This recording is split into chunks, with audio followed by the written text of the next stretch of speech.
today is about appreciating women, making women feel special.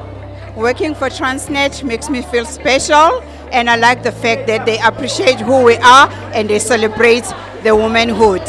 Women must be able to be financially literate and understand how to create and keep wealth forever for their children and generations to come.